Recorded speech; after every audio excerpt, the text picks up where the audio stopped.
In the Wildspire Wastes, there's a wyvern, the ferocious queen of the land, Rathian. And today, our expedition is to go and take her on. Not to kill her, but to capture her and to relocate her. Because, well, some people want to go do some research there, and she is terrifying them a bit.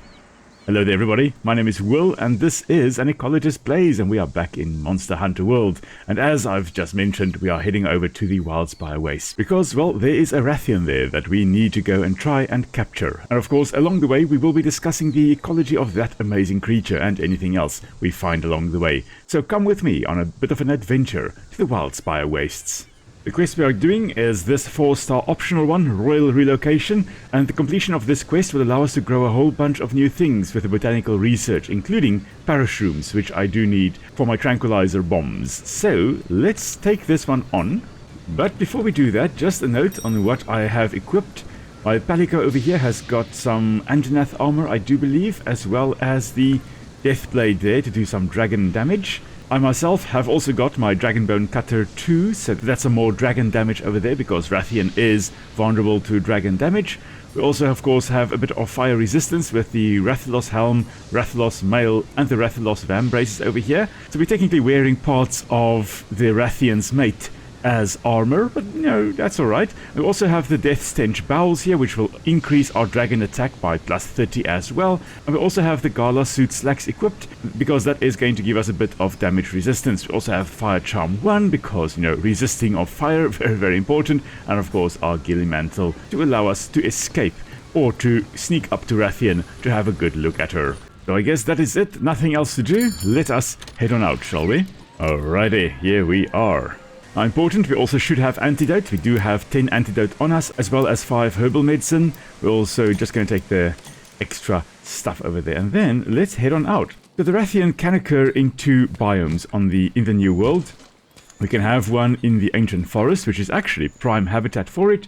We also can have in the Wildspire Waste. And this really isn't the greatest of habitats for it, mainly because, well, Rathian is green and don't see a lot of greenery around here, do we? Which may partly explain why she does love hanging out in the swampier area a little bit here to the northwest. Because, well, I have found her around this area up here before.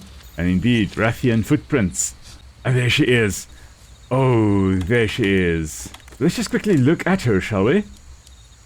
Notice the big chin spike there. Now, previously I thought maybe that is a way to actually inject venom into the prey or into competitors. However, that chin spike, which we can kind of see there, or scratching the territory to mark it, wonderful. That chin spike is actually a hollow feeding tube that she will use to push pre-digested pellets of food through to her young. Amazing parental care exhibited by the Rathian. Really an amazing mother. In some cases, for example in the Ancient Forest, the Rathian and Rathalos will take care of the offspring together. However, what appears to have happened here in the New World is that the Rathalos and Rathian exhibit what we call competitive polygyny, meaning that a male has many females, but only the dominant female, the top one, will actually have a territory with the Rathalos in the Ancient Forest. The other ones will get pushed to less pristine or less ideal habitats like the Wildspire Waste, and they have to take care of the young themselves, all on their own. And that may make them a little bit more aggressive over here because they don't have the Rathalos to help them. Oh, apparently she is very close. There she is again. Oh ho ho. Okay, let's try to just stay out of sight. We don't want her to come too close to us yet. We'll have a look at it. There we go.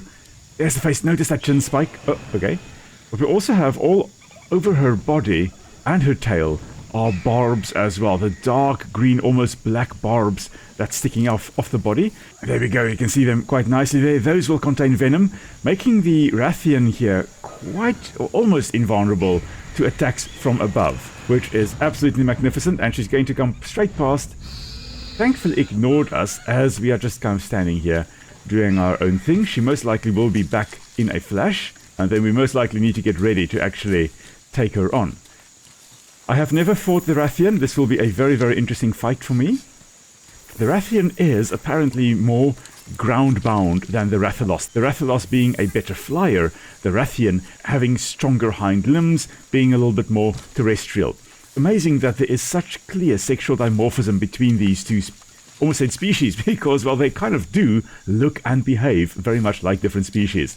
And you may think, well, surely a Rathian and a Rathalos, they're the same thing, same species, surely they will behave the same way? Well, not really. In some cases, even on Earth, there are species with such clear sexual dimorphism that they actually have very different niches that they fulfill, or very different roles that they fulfill in the environment. And here she comes again, just patrolling her territory. As you can see, she stays in this area and then most likely heads over around to this area, maybe to the swamplands, but areas where there's a bit more greenery, where she can actually be a little bit more well camouflaged.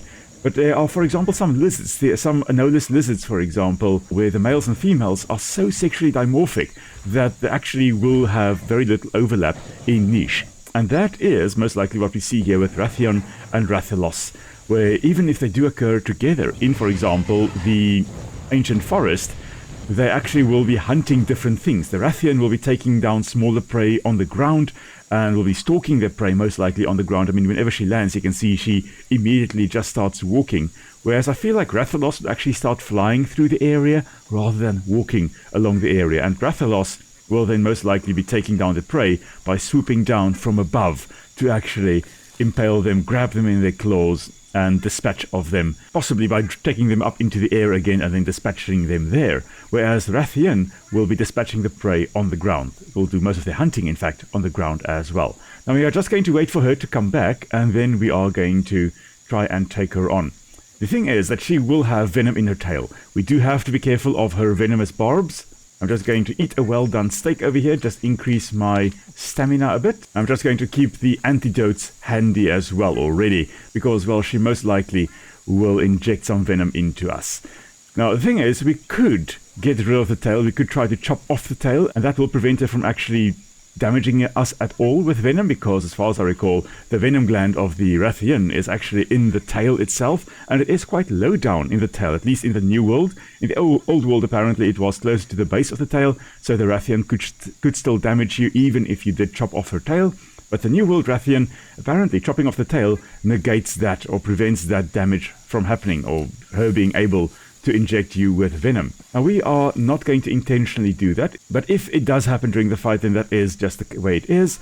The reason I don't want to do that is because, well, most likely the Rathian's tail does not actually regenerate, and we don't want to release an animal that we have damaged to the point that it really won't be able to really survive out in the wild on her own again.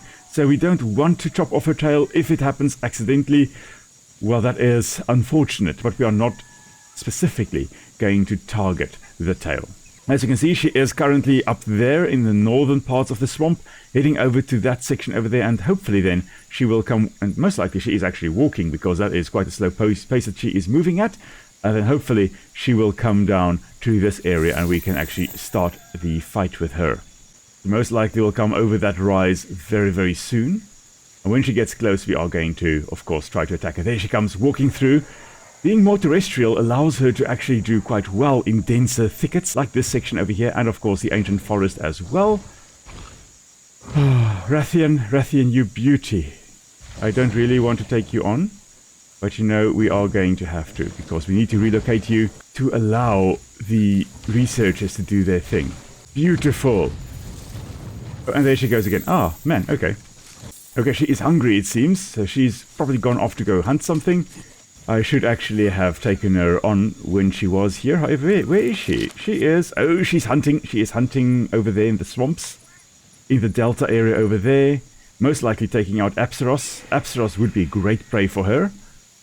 Oh man, I wish we were there to actually see her in action, but unfortunately, we are waiting for her here. Now, if she does have a nest, she would then take the prey that she has caught, and being quite a powerful wyvern, she will then take it to her nest, which I think is somewhere in this area over here, if I'm not mistaken. They most likely will be nesting either in very tall trees or in cliff faces, and that is most likely where that nest actually is. Now, I see she is actually coming to this side, so we are going to wait for her here. And in fact, there are some footprints here, and there she is.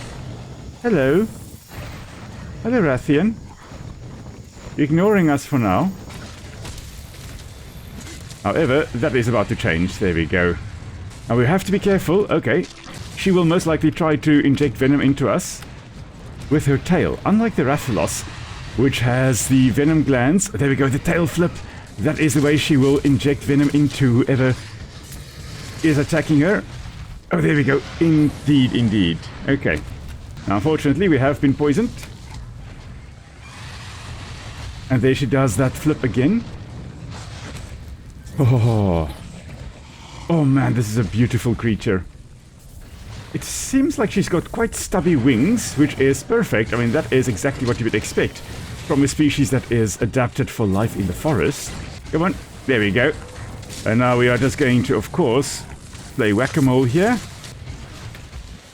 Very powerful charges. I was just about to say that's most likely a tail whip there. Need to stay away from that tail. And everything else. There's another backflip. Very acrobatic for such a big wyvern. Okay, and here we go. Just going to play whack-a-mole here. Notice all the venomous barbs all on the back there. Really, really amazing. Very much reminds me of porcupine quills, but instead of being just quills, actually being venom-tipped. Oh, and yeah, she's angry. Oh, she's angry. She's angry. Oh, that was a hit. Now, most likely we'll actually start breathing fire at some point. There we go. Wow. 3 sprays. So, of course, she has the fire gland as well, which you would expect from a fire-breathing wyvern. And that allows her to mix... Ooh, that was something got broken there. That allows her to mix some kind of liquid with, most likely, a flammable material, allowing her to spew forth this flammable liquid. Oh, she's gorgeous. Oh, she's gorgeous. Oh, she's on the ground again. Oh, shame. Okay. We survived our first encounter with Rathian. That went better than I expected. That's for sure. Now, the Rathian has very little to fear. She is one of the top predators of this area, one of the top creatures in this area. But some of the more dangerous creatures will still give her a run for her money. For example, Diablos, even though not a carnivore, it can take her out or damage her quite a bit, apparently. And of course, if an Elder Dragon were to come into this area, well, that would be an entirely different matter altogether. Now, Diablos is around here today. Not sure where, but I think over there. There's something big. Oh, there's a Baroth. Oh, there's a Rathian. Okay. Is Baroth... Yeah, Baroth and Rathian are trying to take one another on. Or is Baroth charging me? I think Baroth may be charging me. Is it? Is it turf war or is it everybody coming for me? I think everybody is coming for me. Oh, I broke the tail. Okay. That was not intentional. I'm sorry. That was really not what I meant to do. Okay, so she is currently trapped in that shock trap. That was really not what I wanted to do. Come on. Okay. Now we'll see whether we now have to worry about getting venom in us or not.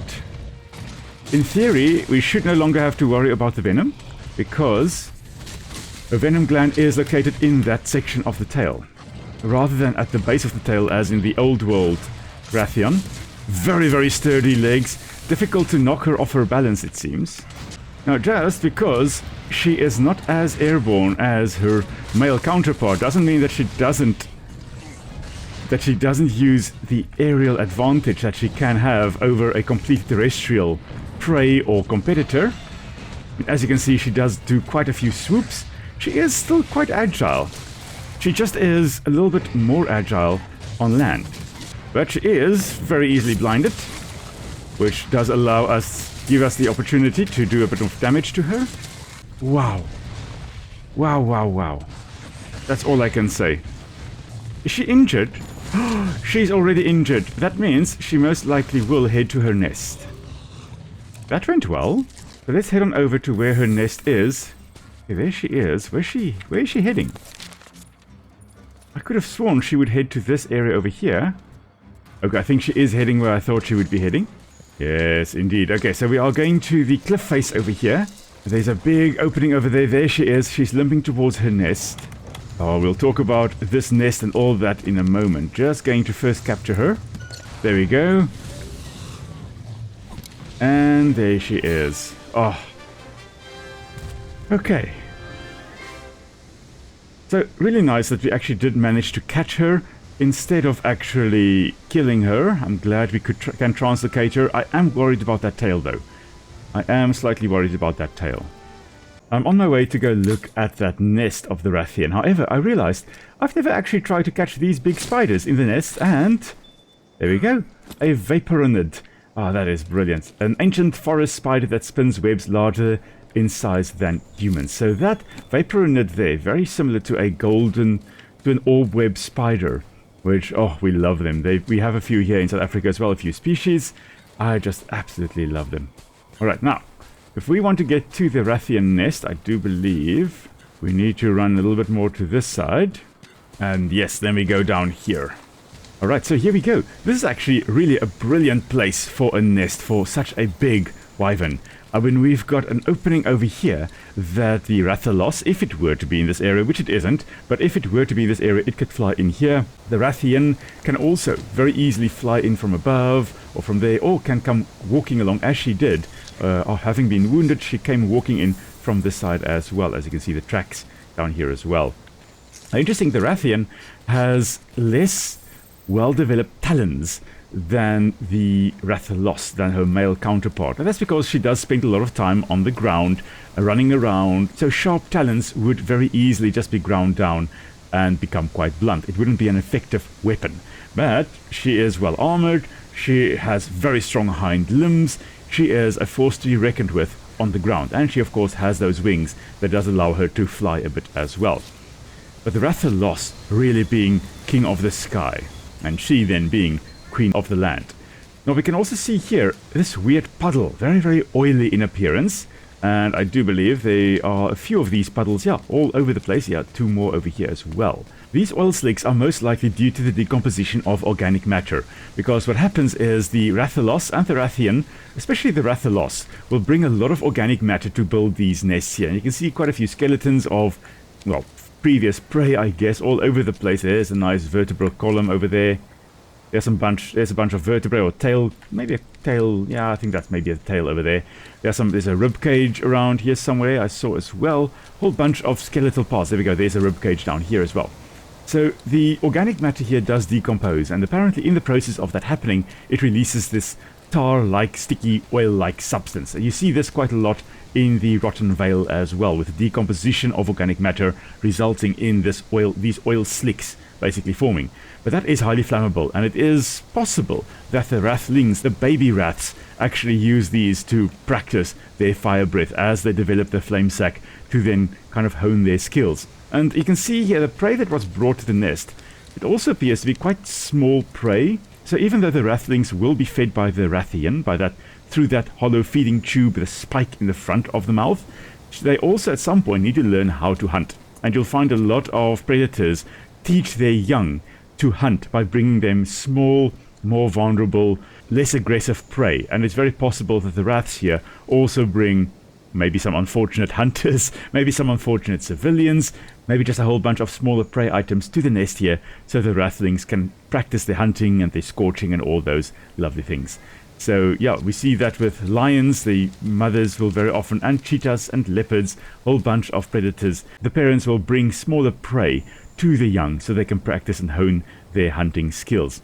Interesting, we have got some carvings on the wall there, and that carving over there clearly illustrates either a Rathalos or a Rathian, one of the Raths at least. It's quite possible the other one over there then is the other one, so there's a mated pair. So as mentioned earlier, you will have in the ancient forest at least a Rathalos and a Rathian maintaining a territory, but in this Wildspire Wastes here, this is really not ideal habitat, especially not for Rathian, because, well, she is green in color, but the one that we found here was most likely ousted from the ancient forest, is most likely a less dominant one, not the top dog or top Rath, and she was forced out of the prime habitat to here build a nest and fend for herself. So she built this nest, she takes care of any young over here, It is quite possible that a lot of the eggs over here would be eaten by some oviparous or egg-eating animals, like the kuluyaku, for example. Most likely will be feeding on the eggs here. So there is quite possibly a lower success rate with young hatching over here than in the ancient forest, where both parents can also take care of the offspring. Also, in the ancient forest, they make their nest way up in the massive trees, so not a lot of things can actually get to the nest and the eggs there, but over here a lot of things can actually just come walking through in this area and actually steal and or eat the eggs that are in the nest over here. But yeah, really a very, very awesome creature. I'm sure we will encounter some more Rathian later on as we carry on with our missions. And of course, then I will talk a little bit more about the ecology of this magnificent animal. But for now, I do believe we can actually head home. And having completed that mission there, we now have a whole bunch of stuff that happened. First of all, we can come to the botanical research here. And you see the chief botanist says, after all the tree rings I've studied around the New World, I thought I had a reasonably good idea of what's transpired here in the continent from age to age, but I never found any signs of the continent being razed to the ground. Now, interesting talking about the rings there. If you're looking at the growth rings of trees, you can actually see when major catastrophes like fires actually happened. In South Africa, for example, here in the southern part of South Africa, we had a big yellowwood tree that in 1869 there was a massive fire that raged for about 400 kilometers. It was really a big fire, and it burnt into some forest patches as well. And one massive Outeniqua yellowwood tree got some fire damage, but it carried on growing, and you could actually see that dark ring in the growth rings of when the fire occurred in 1869. That was a nice little marker to illustrate that is when that point happened. All the rings on the outside of that was post 1869, all the rings inside of that dark ring was actually the pre-1869 growth rings. So what the botanist here is talking about is looking at rings like that and seeing whether there was like a massive catastrophe that happened. The thing is, if it really was a ground-raising catastrophe, there wouldn't be any tree rings because, well, there wouldn't be any trees left to actually look at rings of. So I'm not sure what exactly he is on about. But you can, if you're looking at growth rings, you can sometimes see when there was a period of exceptional growth. For example, maybe there was a fire that happened and resulted in a lot of ash in the ground, and the ash there increased nutrients, potassium in particular in the soil, and that may have fueled some extra growth. Or if you're looking in North America, for example, if you, for example, have the outbreaks of the cicadas, in the years following the cicada outbreaks, there are so many nutrients in the soil that the trees have an increased growth, and you can see when the tree had a period after such a massive event like the cicada outbreak actually happening. So it's really quite awesome. Now, what I'm actually here for is to look at what we can grow. Now, I'm growing ivy. That is very important for me because I'm using that to make the nets, which I then use for the pitfall traps. And I've been growing mite seed. Now, I don't need mite seed anymore. What is more important for me now would be some of these things over here, especially the parashroom, because the parashroom I'll be able to use to make the tranquilizer bombs, and parashroom have been limited thus far. So, great stuff. So now I'll be able to grab some of that in between missions. I also did complete some bounties here, so that gives me, of course, some armor spheres. And I have been using the armor spheres on my armor quite a lot to just give myself a bit of extra defense. And then, of course, also here, our tail raiders also have finished their mission, and they were actually taking on the Rathalos while we were taking on the Rathian, giving us some scales and a flame sack. And I have been sending out the tail raider safari constantly. Whenever they come back, I send them out again. I think this time around, I'm just going to send them to the Coral Highlands to go take on 2 Legiana in that one mission there. And then there, of course, is our amazing Rathian. Unfortunately missing that tail tip. I am really quite sad about that. I really did not want to take out the tail there. That was unfortunate. So easily severable. Now, the fact that it is so easily severed makes me wonder whether there isn't perhaps an intentional weak point there. And if there is, that means the tail should be able to regrow, and regrow quite easily. I'm not sure whether it can. I don't think lore-wise it actually does regrow, but having such an obvious weak point in the tail there does give me suspicion there. Now the question then is, what about the venom gland? Because it is possible then for the tail to regrow, but possibly not regrow the venom gland, which is obviously going to hamper this Rathian's potential survival. So my headcanon tells me that yes, this Rathian will be able to be relocated, and she will regrow her tail and along with it her venom gland as well. Because there has been something I've been wondering about. with all these venomous barbs on her back, her wings, and parts of her body, those little darkish green, almost black barbs we see there and there, for example, then those contain venom. And if you get impaled on that, you're going to have venom injected into you. But does that mean the venom gland extends all the way from the tail there to up there? Or does it mean that somehow she has a way of getting the venom in, for example, her mouth, and then preening herself and actually rubbing the venom onto these barbs, and then when you get impaled, it injects the venom into you? Because that is also a possibility. If you look, for example, at the slow loris, and I mentioned the slow loris when we were fighting the Rathalos, I believe.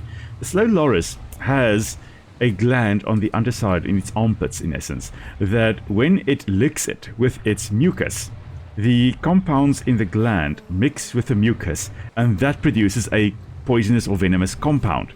It's possible that the Rathian here will most likely lick the spikes on her tail, get some of the venom in her mouth, and Rathian and Rathalos apparently are immune to their own venom, most likely because the Rathian over here will give the Rathlings some venom to actually ingest, building up a tolerance to it. So it's quite possible that she will get some venom into her mouth. Being immune to it, she's not going to be affected by it. Additionally, venom in your mouth is not really a problem. It's venom going into your bloodstream that is a problem. And then as she then preens herself and rubs over those barbs, then she maybe coats those barbs with a bit of venom. I would not be surprised if that is at least part of the explanation of why those barbs there are venomous. Because if you look at things like stonefish, for example, and lionfish, and some catfish as well, if you look at those, they actually have the venom gland at the base of their barbs. But these are a lot of barbs, and I'm not sure whether there's one continuous venom gland there, or each barb has a venom gland, or whether these are just sharp points, and the female then coats them with venom from her actual venom gland in the tail. I don't know. These are questions that I would like these people to now go and research, because, well, we have a Rathian for them to investigate and to look at, and hopefully they will come up with some answers. Alright, but that is where we are going to end today's episode, everybody. So a bit of a shorter episode. Of course, nowadays I have to make a few shorter episodes because, well, we have a very, very busy time here on this side. But of course, if you enjoyed the video, please do give it a nice thumbs up, share it with your friends, and if you haven't yet, please subscribe. Really awesome to see the channel grow, and it's always great to get your comments as well. Please do drop any comments you have down there as well. Next time, we are going to take on Zorah Magdaros, and then I believe that is going to allow us to get some more challenging quests, and I think the first one is a Puke in the Wildspire Wastes. I'm really looking forward to seeing that. Alright, but until next time, everybody, stay safe, and I will see you all soon. Cheers!